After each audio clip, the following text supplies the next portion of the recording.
Hello everyone. I'd like to share with you a very historic moment in time that many people may not be aware of what's taking place right now over in Scotland. I've recently uploaded a couple of videos of the only way to defeat the New World Order, Part 1 and Part 2. What they are doing right now is laying the groundwork for the dethroning of the Queen of England. Now, this is a grassroots, people-oriented scenario. As human beings on Earth are trying to learn how to be good and follow God's law so that we can go to heaven, and God's judgment is going to come along if we don't straighten out and follow God's law. This group are examples of what needs to be done in order to declare your liberty and independence and revert back to God's laws.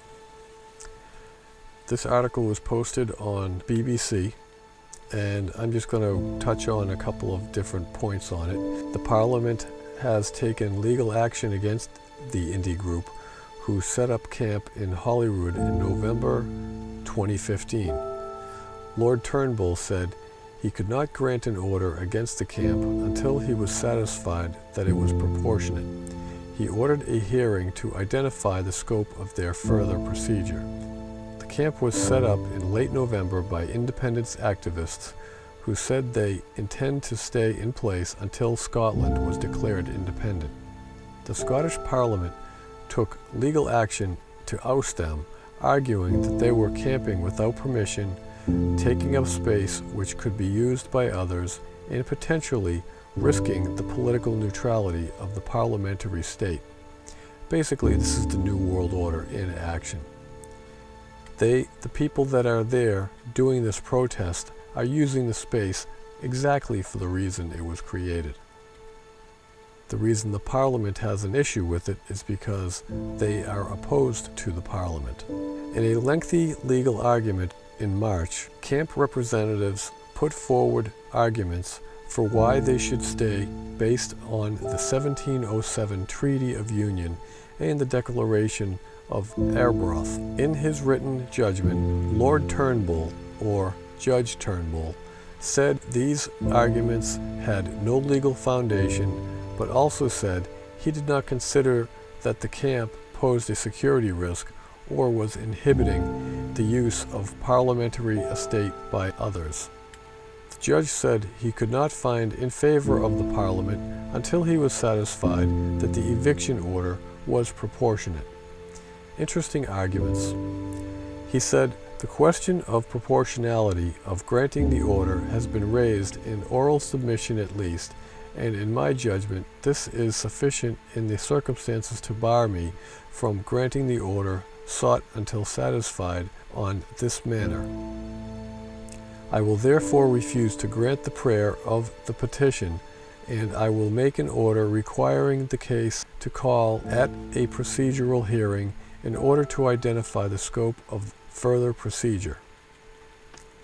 He added the proportionality of granting the order sought by the petitioners is not something which has been closely focused on by the respondents to date.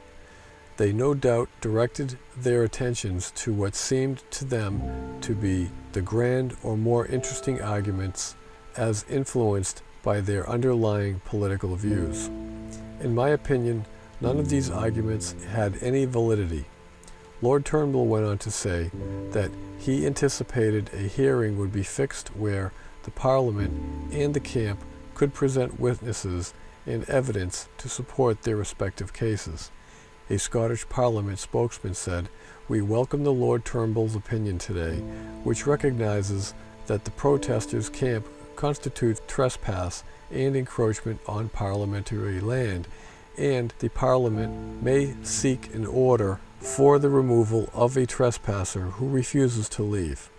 Today's opinion provides a positive step forward in the resolution of the issue. We are happy to comply with Lord Turnbull's request for information on the sole remaining issue of proportionality." So 2 days has passed, and today's hearing results resulted in basically the judge saying he needs time to deliberate in order to then provide judgment in writing. The reason this is such a historic and groundbreaking article that will never make the headlines in the United States is because it's based on the grounds of a letter from Christ. Two respondents from the camp also put forward their cases. Richard McFarlane, who had previously insisted in court that Christ had returned to earth and had given permission for the camp to take place, as well as trying to call the Queen as a witness, spoke first for the camp.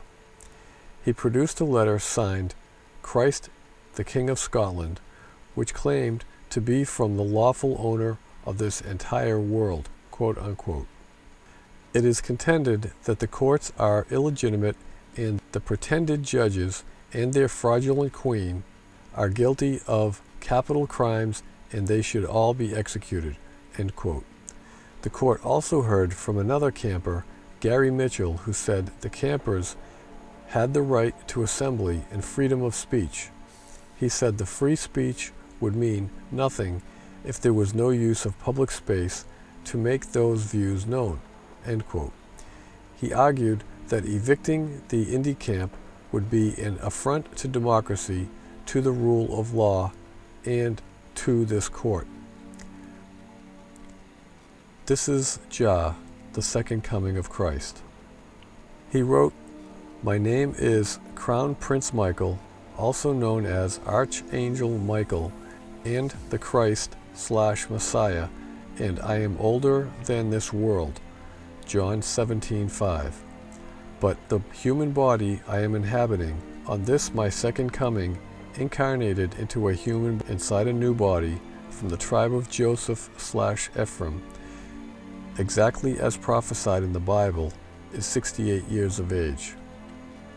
I am the lawful owner of this entire world, and I own it and everything pertaining to it, including the human bodies that I created and the beings/souls locked within them, who are my condemned prisoners on this prison planet," end quote. He adds that neither the judges nor the Queen can prove they had been appointed by God. The pretended judges and their fraudulent queen are therefore guilty of capital crimes and under the law, God's law, should all be executed. The hearing continues before Lord Turnbull. This article was dated June 30th. Now, Jah had a run-in with England when he created a documentary called the 7/7 Ripple Effect, where he basically proved that the terror attack in London that occurred on July 7th, 2005, was a fraud perpetrated by the government of England. He was wrongfully incarcerated because all he was doing was showing the truth, and he was acquitted. I'm Muad'Dib, that made the 7/7 Ripple Effect film, and was recently in court in Southwark. I'm Belinda, what you might call a truth campaigner, and I'm very honoured to be able to host Muad'Dib in my home. I believe that because my film was an internet hit, was so popular all over the world, and has been translated into Spanish, Italian, German, Norwegian, and other languages,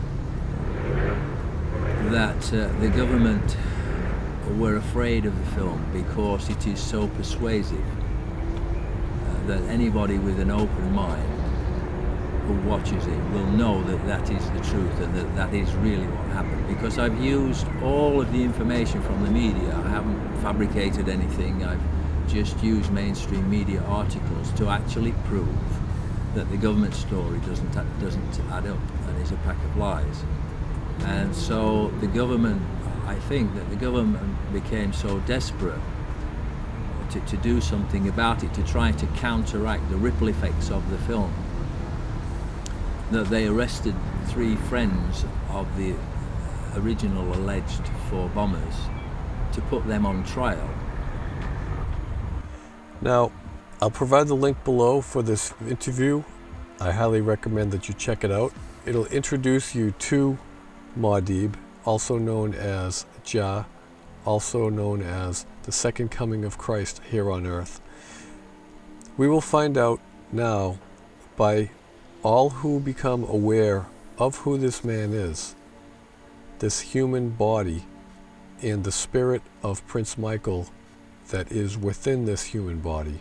Everyone knows we have spirits, but no one back in Jesus' day believed that Jesus was the Messiah, especially the Jews. But it is prophesied. I provide all the links down below so that you can come to read the research, read his books, study his webpage, and read his Bible. If you read all this material and do yourself due diligence, you will come up with the same conclusion as all people who take him seriously do. The naysayers, I hate to say, will find themselves judged by God, by Prince Michael, and by God. And if anyone is stupid enough to do anything like kill this body of Prince Michael, that is when the reaping will begin.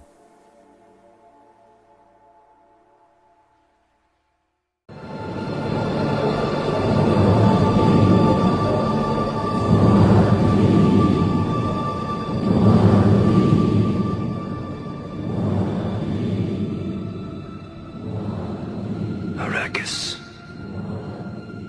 Dune. Desert planet. Your time has come. A storm is coming. Our storm. And when it arrives, it will shake the universe. Emperor! We come for you! We come for you!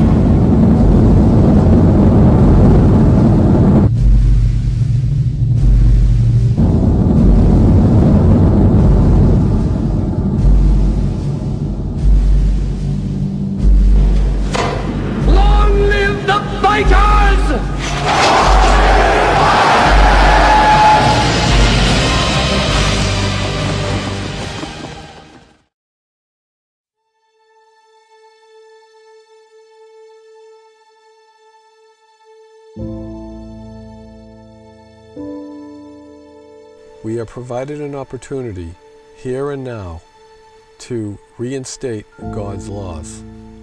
God's laws are straightforward in the Torah, and if you consider yourself a Christian, this is the man you should be backing. If you're not, and you choose to condemn this man, I pray for your soul, because you have made a grave error that will have ramifications for eternity. But don't take my word for it. Do your own homework, do your diligent research, because this is the most important reason why you are here on this planet. Okay guys, live in love, peace.